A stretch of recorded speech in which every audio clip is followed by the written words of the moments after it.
It's KFI AM 640, and you're listening to The Conway Show on demand on the iHeartRadio app. Let's go back to the story on the Santa Monica restaurant. There's more here than meets the eye. This Plate Oysterette restaurant is not closing because they don't have good food and nobody likes the oysters. They're closing for a whole host of reasons that is a microcosm of what's happening in Santa Monica, but also in California. This is just a small little restaurant in California, in Santa Monica. But they're closing for statewide reasons. And I think it's important to listen to this because I bet a lot of people who own or work at restaurants are having the same trouble as Plate Oysterette. And so let's give this story a listen and see if this also isn't the story of your restaurant, either that you own or that you work at. Plate Oysterette is a Santa Monica mainstay. After 16 years, owner Jennifer Rush says they can't keep the doors open anymore. Our staff relies on, tips and diners, and we pay a big percentage to third-party takeout, Uber Eats, DoorDash, so it just cuts heavily into our profit. A high vacancy rate in retail space and office buildings. Just less people. We used to be very busy at lunch with... Yeah, nobody's around. Santa Monica, vacant. Because Santa Monica didn't do anything about the homeless problem. People screaming at you when you go into the restaurant or you come out and a guy's, peeling one off. When you're going to your car, it's just not an attractive thing to take your family out. Office people going out, and they're just not coming anymore. Add to that, rising costs of ingredients, tariffs, employer costs. Also, a huge contributor is doing business in California with workman's comp. Okay, do you hear that? Listen to this. This is a big red flag for you politicians out there. This is something you can fix. Also, a huge contributor is doing business in California with workman's comp. I feel like the litigious nature of people in restaurants is killing us all. That's exactly right. I hear about it all the time. Restaurant workers, they get hurt, they get injured. All of a sudden they're on unemployment for 12 years because they stepped on a piece of glass or whatever. And they're off to the races. And you're going to have to pay more in workman's comp with everybody suing you, your customers suing you. Maybe somebody gets a bad oyster and they go south, like Bellio, they sue you. Everybody's suing. Santa Monica's also seeing a drop in tourism mirrored throughout the state and country. I think until you get mentally ill people screaming at our guests and stuff off the streets, it's just not an appealing thing to do. Yeah, did you hear that? Until you get mentally ill people off the streets. At our guests and stuff off the streets, it's just not an appealing thing to do. Okay, so you got workman's comp, the homeless. Nobody's in the office buildings anymore. Everyone is fled because Santa Monica 3rd Street is just a dangerous hang. Rush says the lack of support from the city of Santa Monica in addressing homelessness and safety have also been a factor. I feel for her and I understand her concerns. I'm also a small business owner in the city, but I know that these are not issues that are specific to Santa Monica. Okay, maybe not specific to Santa Monica, but heavily impact Santa Monica. Lots of people who go to Santa Monica 3rd Street complain about the homeless and the filth and how dangerous it is. A lot of people that I know.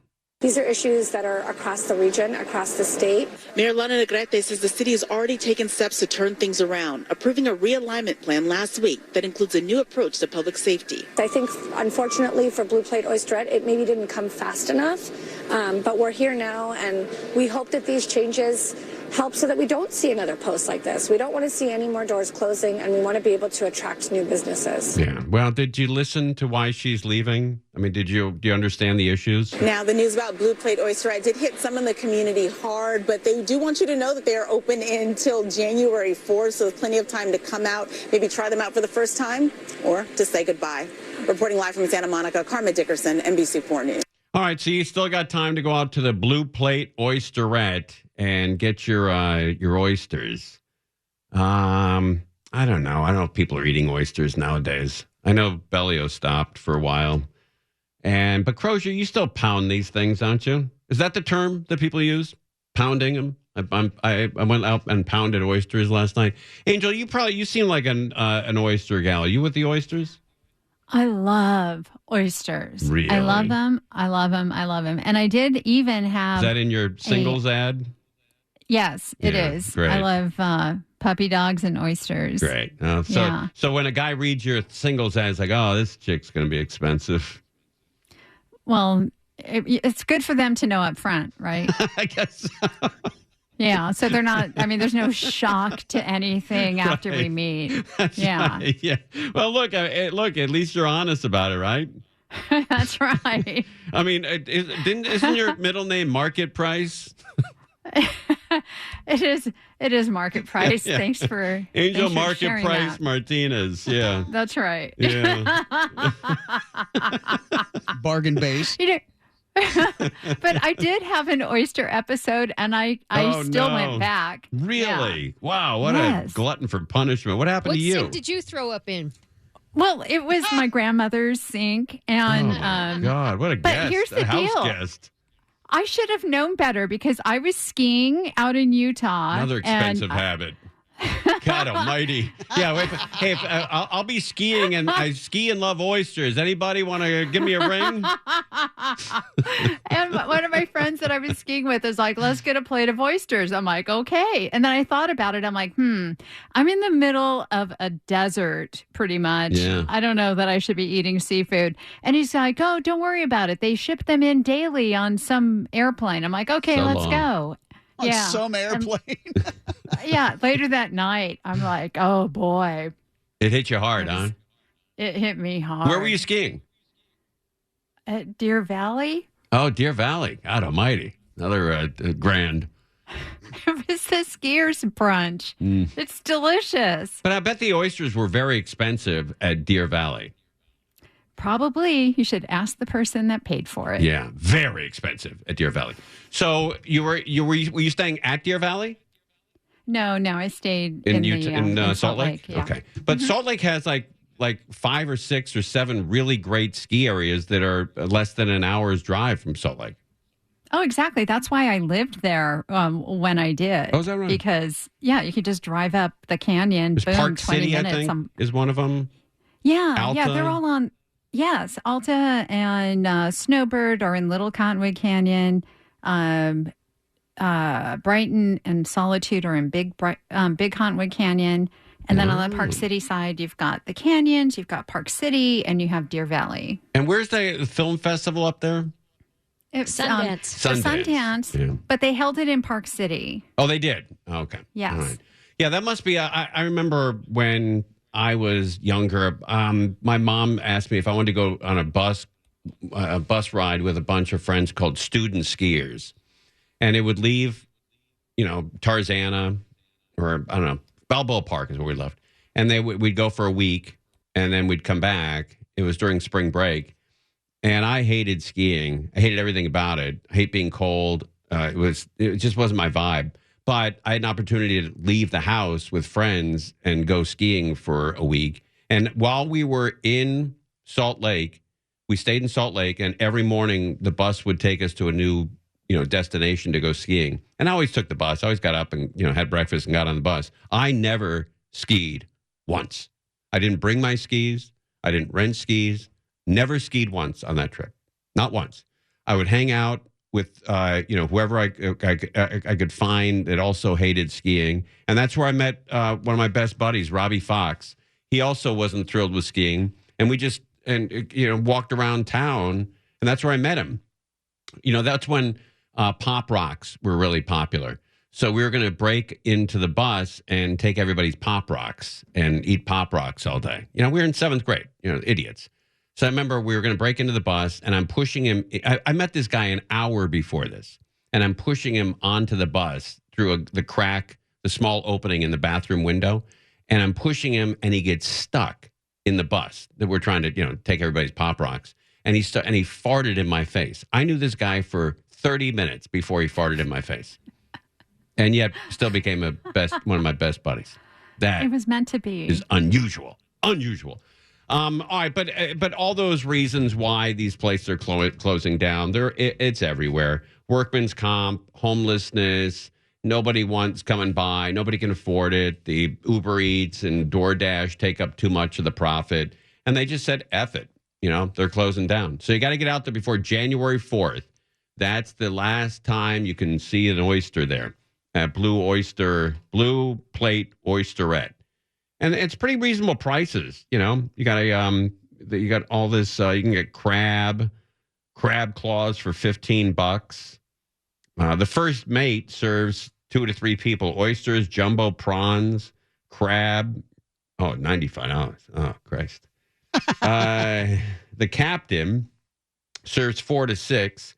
Oysters, jumbo prawns, and crab, scallops, and a sink to throw up in later, I guess. I don't know.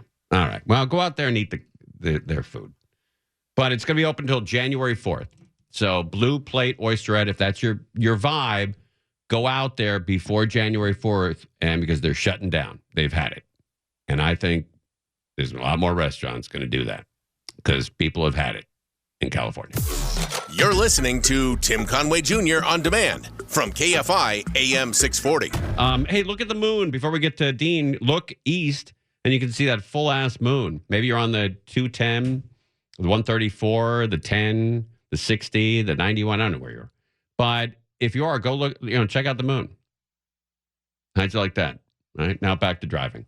All right, Dean Sharp is with us. He's on every Saturday and Sunday right here on KFI, 6 to 8 a.m. on Saturday, 9 a.m. to noon on Sunday. Buddy, you sound really good today. Are you using new equipment or new phone or new microphone or something? I am using a new program that they just built into the Roadcaster board. No kidding. So that's like Direct Connect. That's now everybody is just completely lost. What the heck are they talking about? But yeah, instead of an interface, they've got this new software. So, wow. Yeah. Was it easy to put together? Easy to hook up? Yeah, it was so easy because Matt Anderson did it. Oh, that's why. That's how easy it was. All I just handed it to him, and he came. He's like, "Here." 6 hours later, he's like, "Here, you're all set to." Did he come out to the house and hook it up for you? No, I had to bring it in. Oh, you did. Oh, I see. I did, but I got to see Bellio, so it was nice. Oh, that's cool. She didn't tell me that you guys ran into each other. Oh, there's a lot we don't tell you. I guess. Yeah, you don't have to know There's everything. a lot. There's hey, a lot. We did a story yesterday that I wanted to talk to you about, and I love the idea. All the modern technology that goes into homes, better than I do. The switches, the drapes that close and open, the TV that pops up, your thermostat is, on the internet, your lights outside. But now the trend is going away from that back to dumb homes, and I like that. I laugh. Yeah. I mean, yeah. I don't even know exactly how to respond to this because here's the thing. Okay. First of all, anybody throwing around the phrase, I've had it with technology. Like what are we talking about? We're having this conversation on the radio. Okay. All right. So, I'm not on you. I'm not putting it on you. I'm done with technology. I'm old school, buddy. I'm old school. I'll take it. I can take it. But I feel you. For me, I always point this out to my clients. I'm like, listen, I'm not going to push on anything on you don't want, right? And I totally understand the idea that there's a lot of tech out there that, in my opinion, is not smart, right? It gets labeled, everything gets labeled smart home, whatever the new catchphrase is. Now everything's coming out AI. Like there's an AI washer and dryer. I'm like, BS, that's an AI washer and dryer, right? It's just the same washer and dryer they had last year, right? It's AI. So, but yeah, here's the thing. The Amish, they're a really good example of this, right? We think of the Amish as like, oh, they're very no tech people. Well, right. No, they use wheels. They've got carts and carriages and rakes and tools. It's just an arbitrary decision. Like, okay, this much tech and no more. That's what the Amish are. Okay, and that's what everybody essentially has to decide for themselves. This much tech and no more. And right. I totally get that. And when it comes to, designing your home, whatever, hey, pick your level, whatever the case may be. But I do feel you in that, I'm not the guy who's adopting everything out there because there's a lot of tech, air quotes here, that is really for smart homes or so-called smart homes. is just superfluous. Like, right. I mean, who needs a refrigerator that has my calendar on it and also that I can, watch, Good Morning America on? I don't need to watch TV on the fridge. Thank you, Samsung. But it's just, it's unnecessary stuff. For me, right. I like to set my definition of a smart home at technology that is reliable, easy to set up, and convenient for me. That actually helps. And if you're wrestling with tech like every day or every week, then, in my opinion, that's not smart. It's not smart enough yet. And, I totally feel you if you want to let it go. I had, we were in the market for a new refrigerator, and I'm fascinated by the technology. I just don't think it's for me. There was a thing called the knock fridge. Have you seen this? No, where you knock on the glass and then the light goes on inside and you can see it without opening up the refrigerator door. I think that's interesting, but why do I want that? Yeah, exactly. I mean, they were a thing. And God forbid you open the refrigerator door. Exactly. Because you know all what? All that energy. In that, the energy you'll expend, the calories you'll burn, right. and the energy that you'll lose out of that fridge. I mean, wow. I know. It's going to cost you pennies more every month. But, there was something interesting, I guess, for, if you've got 9 kids and you're on the go all the time. There was a refrigerator that we saw it where there's a video camera on the inside. So while you're at the market, you can see if you have milk and eggs at the market. And I think that's just overdoing it. Honestly, the idea that there's a camera inside the fridge, that actually kind of intrigued me, because how many times have Tina and I were at the store and we're like, did you use all the yogurt? Do we have any yogurt? I know. And they're like, hey, dial up the fridge. Right. Let's dial up the fridge and take a look. That I could actually use. But here's the thing. There are fridges that are connected to, like, they'll make a shopping list on your phone, right. on an app, right? Yeah. But you know what you have to do the fridges aren't that smart. The fridge isn't like, ooh, I just noticed you put a gallon of milk in me. No, you get home from the store where you already went through self-service and scanned it all in, and now you got to scan it into your fridge at home. No. Right. No. But you know what? I don't need that. But look, I know you love your wife and I love mine. But it's also a nice little, I forgot this at the market. I'll be right back. And you got 10 minutes to yourself. You know what I mean? You know what? There are some real joys in life to having missed things. That's right. There just are. Bellio always asks me, because I go to Home Depot probably 4 or 5 times a week, or Lowe's. And she goes, why do you go so often? I go, well, there's this product that they have way in the back that I love looking at. And she goes, what is it? I go, it's on the back shelf. It's way up on top. You can barely see it. It's called 45 Minutes to Myself. And it's free. That's right. Completely free. Yeah, it's the Home Depot in Burbank must think that I'm ripping them off all the time, because I go 4 or 5 times a week, and 3 or 4 of those times I leave with nothing. So they probably think, he's got a lot of crap under his jacket. They got you. They've got you. They're watching you. They're watching you when you go. Can you hold on? Sure. Okay. Sure. All right. That's great. Dean Sharp is with us. We'll come back and talk about lighting, home theaters, major appliances. We are live with the number 1 weekend show, I think, on KFI. People love that show. The Dean. Yeah. I know that Mark Thompson's brother, that's his favorite show. And I bet Crozier listens a lot. Absolutely. And I love, man, listening when I'm driving around Sunday morning at 9 a.m. till noon. Saturday morning's a little early for me, but Sunday morning, man, that's a great show. You're listening to Tim Conway Jr. on demand from KFI AM 640. Dean Sharp is with us. He's on every Saturday, 6 to 8 a.m. right here on KFI, and also in San Diego on Kogo, and then on Sunday from 9 a.m. until noon. Dean, we just did a story earlier this evening, and I thought about you. There are 400,000 openings in the United States of America, this great country we live in, for skilled workers that, that are plumbers, electricians, carpenters, finish carpenters. And I think that's a skill that it can never be replaced with AI. And I think kids would be smart to go that direction, maybe instead of getting a degree in, I don't know, in anthropology or something. I would agree. I would agree. Now, it's not for everybody, but you know what? I think there's been a stigma in our generation and maybe the generation before that if you went into manual trade work with your hands, that somehow, you're not as smart. No, and, that's BS. and all of that kind of stuff, right? And that was something, honestly. The weird thing, the irony was my dad, who taught me to be capable with my hands. He always looked at me and said, "That's right." He was one of those greatest generation guys who looked at me and said, "You know what? Just stay in school because you don't want to end up having to spend your life doing what I'm doing." And the fact of the matter is, it's been an amazing joy, and it's one of the greatest. And so, yeah, I'm all about it. For those who just aren't, headed towards white collar jobs, you know what?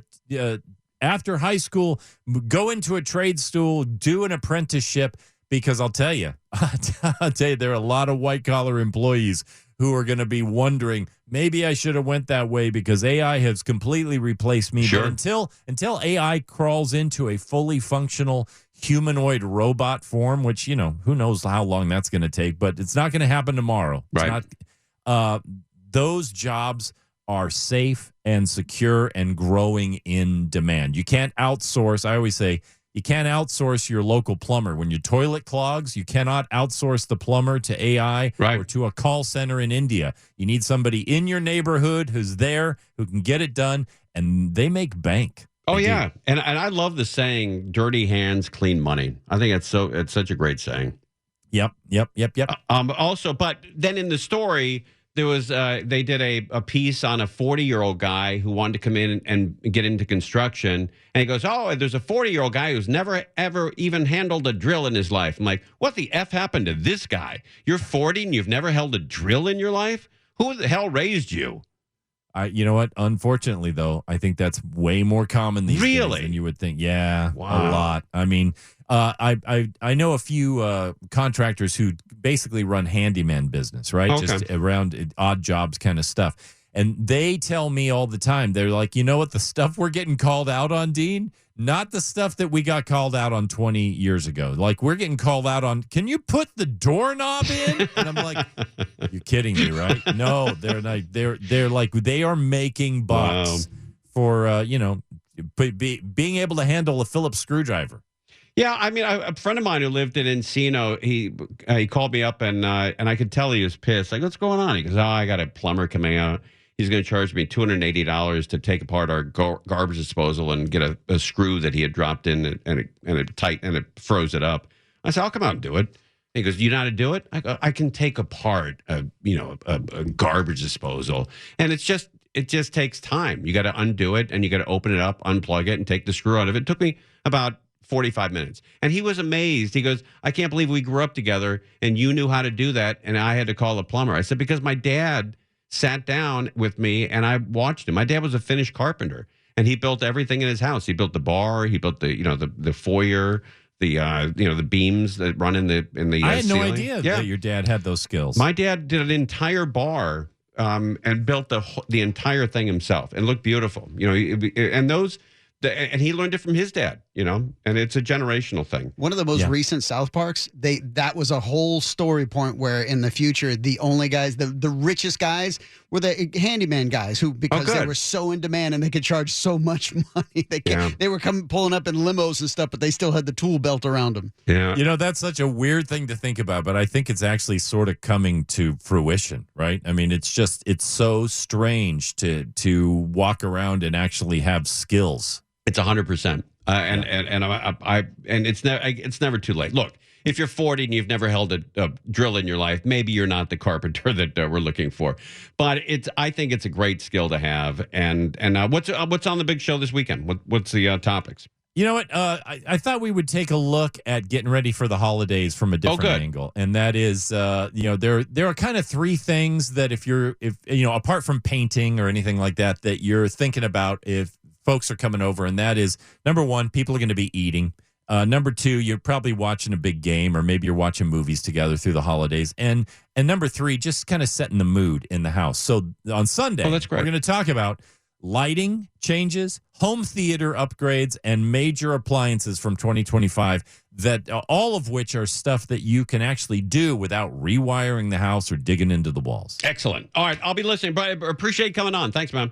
Thanks, bud. All right, Dean Sharp, every Saturday, 6 to 8 a.m. right here on KFI, and every Sunday, 9 a.m. until noon. It's Conway Show. We'll come back and talk about podcasting with Tony. He knows everything about podcasting, and a lot of people trying to get into it. He'll tell you what equipment to buy, what equipment to stay away from, and the mistakes that you can make along the way. Podcasters are going to love this next segment. You're listening to Tim Conway Jr. on demand from KFI AM 640. Hey, I ran into a guy today. He works for the U.S. Postal Service. His name is Mario. And I was walking around Burbank, and he stops. He goes, "Hey, Conway." I'm like, yeah. And he says, "Oh, I can't believe you really walk around Burbank." I'm like, "Oh, yeah, I've been saying that for 15 years. But it happens all the time. Like, I'll run into somebody at Walmart, and they're like, "Oh, I can't believe you really go to Walmart." Well, I've been talking about it for 20 years. So, ding dong. But he told me a great story, and then we'll get into some podcasting talk here. He's a big Dodger fan, and so are his kids. He lives out in Northridge in a great community. And after the Dodgers won on Saturday night, his 3 kids, I think age 26, 23, and 13, they all said, "Hey, let's go to where you grew up in Van Nuys or Panorama City area and really celebrate with the guys that are doing donuts and the fireworks and the whole run." And Mario said, "I don't think it's safe. Let's just stay here in Northridge." And the kid's like, "No, we want to go. We want to go. He goes, "All right." So he took him to the neighborhood that he grew up in, and they were there for about 10 minutes. They're like, "Dad, let's get out of here. Let's go back to Northridge." And they were gone. So Mario with the U.S. Post Service, USPS, big shout out to Mario. All right, let's talk to Tony here. Tony with podcasting, buddy. Everyone's doing it. Everyone loves it. Okay. What is the equipment that you recommend for the board? What's the best piece of starter equipment you recommend? The easiest, I would say the 2 easiest ways is either, if you don't need anything fancy and just microphone in, you get something, there's a company, Focusrite, they make a Scarlett Solo. That's about like $100, $110. It's really good interface, sounds good if you want just quick and dirty. But for if you want like a board, more microphones, and just more functionality, I'm a big fan of the Roadcasters. Roadcaster. That's what I got. And there's 2 different ones. There's the Roadcaster Pro 2, and then there's a Roadcaster Duo. What do I have? You have the Roadcaster 2, the Pro 2. Because there's more microphones, the inputs, plus the all the touchpad stuff. So there's like a smaller version for a little less. It's amazing. It's amazing how great the quality is and how much you can do with such a little tiny piece of equipment. And I had all rack gear for a long time. Like I used to, for all my off-site recording I'd have full microphone preamps. That was like 300 pounds worth of gear I was setting up, and then I went, I just need this little thing now. Yeah, but now you can't get rid of that old equipment. It's fine. I like it all. I still use it for stuff, so it's fine. It's unique in its own way with its sound, but again, for stuff like what we do for recording of podcasts and stuff, Rodecaster's perfect. I had a friend of mine who he was a recording artist, and he still is, and he bought a big 24 channel, like a 3-inch tape, and was recording. And on those things, you can't record on the last 2 tracks because the tape frays all the time. Yeah, the head curls. Yeah, the curling of the tape. Yeah. So he bought that for $35,000 in the 80s. Yeah. And he got his money's worth out of it. He tried to sell it recently. Not only could he not sell it, but nobody even wanted it for free. Wow. Nobody wanted it. Usually people like it for the vintage sound, Yeah. But that's old school. Those days are different. over. Analog and all that stuff. It moves forward at a breakneck pace, man. Okay, so real quickly, the Scarlett Solo is a good starter one. Yeah. Again, it's just clean. If you just need something just to record your voice, that's good. And you can plug that right into your right in the computer and right into your phone, and it'll work and stuff like that. The Scarletts will do. Okay, that's a cool one. Yeah. And then a little more complicated is the Rodecaster. Yeah, but again, so much more functionality. Again, that has like all the mic processing and stuff like that. So it almost replaces all the rack gear in those Roadcasters. Has all that processing built in. Wow. What does the Rodecaster run? Is it still $700-800? It's like $700, and then the Duo, the smaller one, is $400 for like a 2-mic version. Yours has a 4-mic version. Yeah, I went top shelf. Yeah, ding dong. That was at the time. That was the only one that didn't exist. It's still what it was. Yeah. All right. So if you're just starting out, maybe your kid's just starting out, the Scarlett Solo is a good starter mic. And the Roadcaster's and so much is just, especially because these days, like no one does just audio. It's streaming on YouTube, streaming and stuff like that. So good audio is important. Yeah, it's a lot of fun. Yeah. It's a lot of fun. And then just get a decent mic. Yeah. All right, coming up next is the lovely and talented, she wrote that? Tiffany Hobbs. Yeah, she just wrote that on the board. Please introduce me as the lovely and talented Tiffany Hobbs. Okay. Lovely and talented Tiffany Hobbs with Ronner. Also lovely and talented. Thank you very much. 7 to 10 p.m. right here on KFI AM 640. Conway Show on demand on the iHeartRadio app. Now, you can always hear us live on KFI AM 640, 4 to 7 p.m. Monday through Friday, and anytime on demand on the iHeartRadio app.